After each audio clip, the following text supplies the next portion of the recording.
السلام عليكم ورحمة الله وبركاته. حبايبي ازيكم عاملين ايه؟ يا رب تكونوا بخير وسعادة وهنا من رب العباد، اللهم امين يا رب. قبل ما نبدأ الفيديو بتاعنا متنسونيش يا حبايبي باللايك والشير والاشتراك في القناة عشان يوصلكم مني كل جديد. ان شاء الله بقى النهاردة معانا فيديو كده ما شاء الله خفيف هيعجبكم جدا.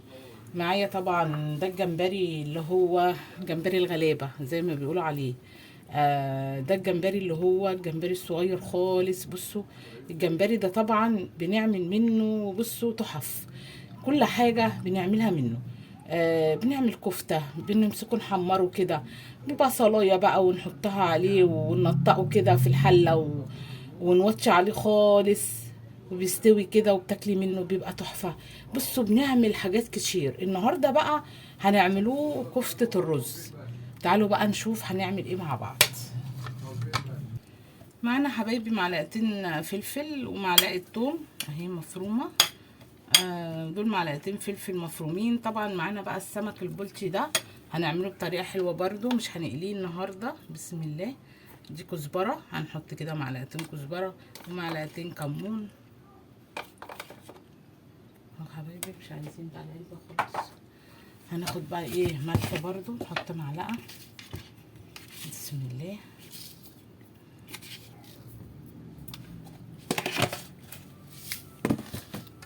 بصوا حبايبي اهو كده هنقلب بقى كل الخلطة الجميلة دي كده مع بعضها. هنتبل بقى السمك بتاعنا. السمك النهارده انا هدخله الفرن، مش هنقليه. السمك البلطي لما بيدخل الفرن كده زي المشوي بالظبط بيبقى طعمه خطير جدا. تعالوا بقى نشوف هنعمل ايه مع بعض. بصوا بقى كده ايه اهو معايا بقى الثوم والفلفل وكمون وكزبره. تبلنا السمك. بصوا السمك بتاعنا قلبه عامل ازاي زي البفتة. بصوا ما شاء الله. هنتبل بقى كده، هنتبله كده اهو حبايبي كده. لازم السمك بتاعنا يتغسل كويس جدا. تغسلي قلبه كده وما تسيبيش اي حاجه كده في النغشيش بتاعته ما شاء الله، عشان طبعا ما يبقاش زفر ولا في ايه. ما يبقاش في حتى سنه زفوره يعني ايه. بصوا اهو ما شاء الله. لازم نحشي القلب بتاعه كده التتبيله الجميله دي. هنحشي كله بقى كده ايه ونرجع نشوف هنعمل ايه مع بعض. معانا بطاطستين. بصوا اهي كده. بسم الله. بطاطستين كده هنرصهم كده في قلب الصينيه بتاعتنا اهو. عشان ايه؟ لازم تعملي رقل الصينيه بتاعتك يعني عشان السمك بتاعنا ما يلزقش. مش عايزه تحطي بطاطس ممكن تحطي بصل، ممكن تحطي قوطه. بصوا حبايبي اي حاجه هتحطيها تعملي رقل الصينيه بتاعتنا اهو. بصوا هنعمل رق كده بالبصل والفلفل برضو والبطاطس اهو كده. بطاطس معايا اهي. هننزل بالبطاطس كلها كده نعمل رق الاول. دول بطاطستين عملنا رق كده بالبطاطس والبصل معانا برضو اهو. بصوا حبايبي بصل وقرنين فلفل. بصوا الطعم بقى بيبقى جنين بجد، الطعم بيبقى خطير. عملنا بقى ايه الاول عشان لو لا السمك بتاعنا لزق في قلب الصينيه ما يلزقش في الصينيه. مش هيلزق يعني. هو لما هيتحط على الحاجات الجميله دي كده مش هيلزق. هنرص بقى السمك بتاعنا كده. طبعا احنا ايه ما شاء الله يعني حاطين له طبعا متبلينه التتبيله الجميله بتاعته اهو. بصوا هناخده كده اهو. على فكره بتبقى طعم السمكه خطير جدا. اللي ما جربش السمك البلطي صينيه كده يبقى خطير اهو حبيبي. بسم الله. هنحطوكي يعني هنرموكي لا هنحطوكي برضه اهو. تعالي شفتي بقى حطيتي ازاي انتوا يا كتاكيت. تعالوا حبايبي اهو. تعالوا بقى ايه نشوف هنحط ايه بقى على وش الصينيه بتاعتنا. معانا بقى ليمون. بصوا اهو كده. هنحط بقى زي ليمونتين 3 ليمونات كده عليه اهو. وبرده هنحط زي ربع كوبايه خل اهو حبايبي. والزيت بتاعنا. بصوا الزيت طبعا هو اللي ايه بيسوي السمكية اهو حبايبي. بس كده من غير زيت بقى وقلية، وبصوا بيبقى طعمها خطير. هندخل الفرن على المنظر ده كده، لما تطلع نشوف بقى منظر الصينية بتاعتنا القمر شكلها ايه حبايبي. ده كده نص كيلو جمبري عليه كوباية رز. كوبايه رز تتغسل وتتساب لغايه ما تنشف معانا. انا بقى دلوقتي لو انت عندك الرز اللي هو الرز السايب هو اللي يتغسل، لكن الرز اللي هو في كيس لا، ده مش بيتغسل، يعني تاخدي من الكيس وتستعملي على طول. لكن الرز اللي هو السايب اللي بيتباع بالكيلو هو ده اللي احنا نغسله. وهتغسلي كوبايه الرز وتسيبيها قبلها مثلا بساعه او ساعتين تنشف خالص، عشان لما نطحنها في قلب الطحان ما تنزلش ميه طبعا وتحرق الطحان بتاعنا. فانا دلوقتي معايا كوبايه الرز هطحنها هنا في قلب الطحان. هتطحنيها في بتاع الخلاط في اي حاجه، يعني هنطحنها هتبقى بودره معانا حبايبي. معانا بقى طبق، هنزل بالجمبري كده اهو. بصوا اهو هنزل بنص كيلو جمبري. طبعا الجمبري ده لما بيتجاب بيتنقى كويس جدا وما شاء الله، يعني بتاخديه كده في قلب طبق تغسليه تعوميه، وبعد كده في مصفى بتصفيه ما شاء الله، ويعني بيبقى اللهم بارك هو بيبقى نضيف ما فيهوش اي حاجه. وهنزل على الجمبري بالرز بتاعي اللي انا كوبايه الرز اللي انا فرمتها. ودول كده بصوا فلفل كده هنحط كده وعايزه بصلايه واحده، دي بصلايه بس تكون كبيره اهو حبايبي. بصوا هناخد واحده تاني، يعني بصلايه كبيره او بصلتين صغيرين. وهنحط عودين خضره بقدونس او كزبره. هنحط خضره بقدونس وكزبره حبايبي. ده كده بقى طبعا انا ما عنديش خضره، عندي خضره مفرزه. بصوا دي كزبره كده وبقدونس، عودين كزبره عودين بقدونس عودين شبت اللي عندك. توم بس حبايبي، معلقه توم صغيره اهي. عندك توم فصوص هتحطي. هنقلب بقى بصوا كل الجمال ده كده مع بعضه اهو. احلى كفته جمبري هتاكليها، بتبقى تحفه وخطيره جدا اهو. هتفرميها بقى في كبه، هتتفرم في مكنه الطعميه. بصوا حتى لو في الخلاط هتفرميها ما شاء الله، يعني هتطحنيها. بصوا اي حاجه هتفرميها فيها عندك متاحه عندك. بصوا حبايبي ما شاء الله، بصوا الكفته عامله ازاي اللهم بارك اهي. اتفرمت طبعا اهو. بصوا ما شاء الله.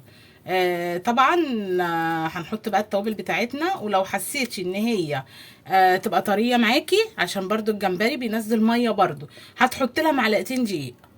خلاص يا حبايبي. بصوا هو قوامها بتبقى كده اهي. بصوا عامله ازاي اهو. دلوقتي هنصبع مع بعض، احنا فرمناها اهو وهنصبع بقى دلوقتي مع بعض. بس الاول هنحط التوابل بتاعتنا. هنحط بقى كزبره اهو حبايبي كده. بصوا معلقه كزبره ومعلقه كمون اهو. وهنحط كركم، سنه كركم صغيره يعني مثلا نص معلقه اهو. وهنحط كاري وملح. طبعا احنا حاطين خضره وحاطين توم وحاطين حاجتنا اللهم بارك اهو. نص معلقه كاري، وهنحط معلقه ملح اهو كده. بصوا عشان انا برضو التوم بتاعي انا حاطه توم في ملح كده، معلقه توم معلقه ملح. خلاص حبايبي همسك بقى ده. بصوا اقلب كده اهو كله كده في قلب الخليط بتاعي، قلب العجينه بتاعتي. طبعا عجينه الجمبري بتاعتي ما شاء الله بصوا خطيره وعامله ازاي. انت بقى لو حسيتي ان هي طريه معاكي هتحطي معلقتين دقيق، 3 معالق دقيق ان هي تبقى ما شاء الله معانا كده. بصوا اهو بتبقى خطيره وطعمها بيبقى جميل جدا على فكره. يعني كفته الجمبري كده بتبقى جميله جدا. اهو حبايبي. بسم الله مبارك، خطيره اهو. هنجيب بقى الصينيه ونصبع بقى مع بعض. بسم الله. بصوا يا حبايبي، انا عصت ايديا زيت وعصت الصينيه بتاعتي طبعا دهنتها زيت. بصوا اهو، بصوا ما شاء الله اهو، حسب بقى ايه ما انت عايزه تصبعي. بصوا اهو، حسب ما انت عايزه. كل ما تحسي ان ايدك هتعمل من الخلطه من العجينه بتاعتنا اهو. بصوا اهو، هي بتبقى كده. كفتة الجمبري بتبقى ايه، العجينة بتاعتها بتبقى طرية، لان الجمبري طبعا بيبقى مية يعني ما شاء الله بيبقى طري. فاحنا ايه بتبقى هي طرية.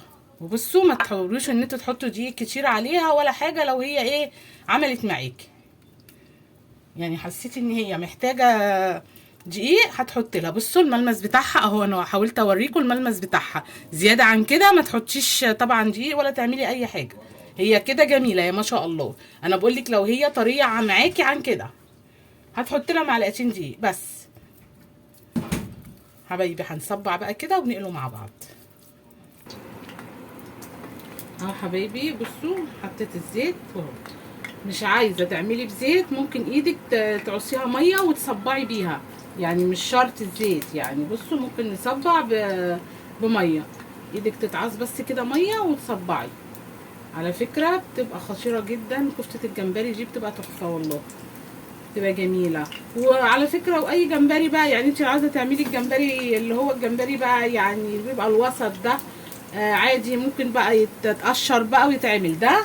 الجمبري الصغير ده ما بنقشرهوش، لكن الجمبري الوسط الكبير لو يبقى كفته لازم يتقشر علشان نعمله الكفته. لكن الجمبري الصغنن قوي ده كده احنا بقى ما بنقشرش بصراحه، وبيبقى جميل جدا اهو. حبايبي بصوا ما شاء الله اهي. عايزه برضو تعينيها في الفريزر تعملي وكميه كتير عليكي هتحطي في الفريزر وتعينيها تخزنيها ما شاء الله بتبقى خطيره جدا. بصوا اهو، بصوا حبايبي اهي، بصوا عامله ازاي اهي، خطيره اهي معانا. هي كوبايه رز ونص كيلو جمبري من اللي هو الرفيع خالص وهتفرميها ما شاء الله. هتفرميها بمكنه طعميه، مكنه البسكويت في كبه. هتفرمين بس كوبايه الرز تطحنيها في الطحان وبيبقى ما شاء الله خطير. بتتبليها وحسيتي ان هي طريه معاكي مش عارفه تصبعي كده فيها هتحطي عليها معلقتين 3 دقيق بس، وتحطي ملحك وكزبره وكمون وبتبقى اللهم بارك تحفه وبتبقى جميله جدا. وهي بتتقلي دلوقتي الريحه طالعه تحفه جميله على فكره، جميله جدا. معانا حله بقى حبايبي اهو، وهنزل بمعلقه توم صغيره فيها، وزي مثلا 4 معالق زيت اهو او 3 معالق. هنحمر التومه بتاعتنا، هنعمل الصلصه للكفته. بصوا بقى، بصوا اللهم بارك اهو، بصوا الجمال، بصوا ما شاء الله، بصوا اللون وبصوا الشكل عامل ازاي. بصوا ما شاء الله خطير والله. كفته الجمبري بتبقى تحفه جدا يا بنات والله، بتبقى جميله جدا. وجمبري صغير جدا وبيبقى رخيص ما شاء الله، مش بيبقى غالي وبتتعمل بتبقى خطيره يعني. لو جبتي حتى نص كيلو وعملتيها اللهم بارك هتبقى تحفه وهتبقى جميله جدا. بصوا الجمال. هنا بقى معانا الحله اهو، بتتخمر بقى كده وهننزل عليها بشفشقوطه. بتبقى بقى طبعا صلصه بتاعت الجمبري دي بتبقى خطيره، بتبقى خطيره فعلا. نحمر بقى كده.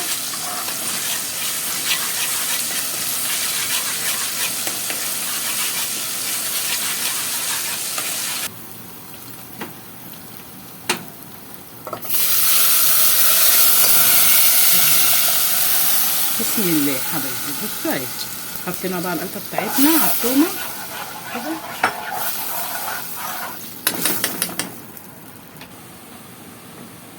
هنحط بقى حبايبي معلقه كزبره كده ومعلقه كمون. بصوا ما شاء الله طبعا.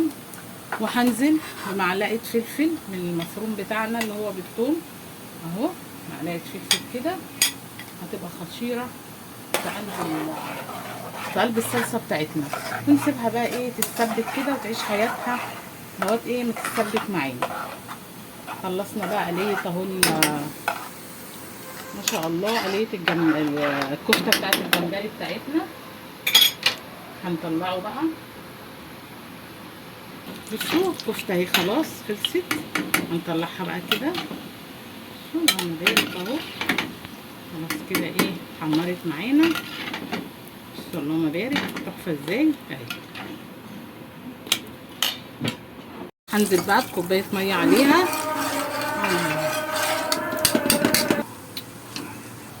هنزل بقى بقرن فلفل على الرز بتاعي كده والبصله. طبعا احنا حطينا بصلايه وحطينا عليها زي ربع كوبايه زيت واتحمرت طبعا ما شاء الله اهو للرز ايه الرز الصياديه. نزلت بقى طبعا بالرز بعد البصله ما اتحمرت بتاعك، وهتحطي ايه قرن فلفل معلقه فلفل بالخلطه اللي هي بتاعه السمك. طبعا احنا ده معانا خلطه السمك بنحطها في كل حاجه. انزل بقى بعيد الميه بتاعي بسم الله. شوف اهو كده ان شاء الله. تقليبه بقى كده وهنحط الملح. نسيب الرز بتاعنا بقى ايه يتشرب براحته.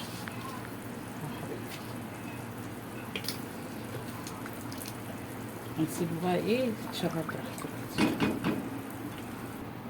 هننزل بقى الكفته بتاعتنا اول ما تغلي كده التسبيكه بتاعتنا. بصوا هننزل بنص الكميه عشان اللي عايز صلصه واللي عاوز ناشفه اهو. بس كده نسيبها بقى ايه تغلي. بصوا غلوتين يعني ايه مش هتغلي كتير زي ما بنعمل الكفته بتاعت لحمه الكفته بتاعت الرز. فهنسيب برضو الجمبري بتاعنا كده كفتة الجمبري تغلي كده ايه يعني غلوتين 3 كده مع بعض وايه وهنطفي عليها. حبايبي بصوا ما شاء الله الكفته بتاعتنا كده خلصت. اللهم بارك اهي اللي بالقوطه والسمك. بصوا طالع من الفرن. عايزه اوريكم شكله. بصوا اللهم بارك شكله عامل ازاي خطير. بصوا يعني زي المقلي بالظبط. اللهم بارك تحفه اهو. ولا زيت طبعا ولا اي حاجه وما شاء الله تشوى في الفرن تحفه وبيبقى طعمه حكايه. الكفته بتاعتنا بصوا الجمال. بصوا ما شاء الله. بصوا الشكل عامل ازاي خطيره بتبقى جميله. طبعا اللي في الصلصه بتبقى حكايه. الرز بتاعنا والسلطه. يا رب حبايبي بقى الفيديو يعجبكم، وان عجبكم الفيديو بقى لايكات كتير، واسيبكم في حفظ الله ورعايته. والسلام عليكم ورحمه الله وبركاته.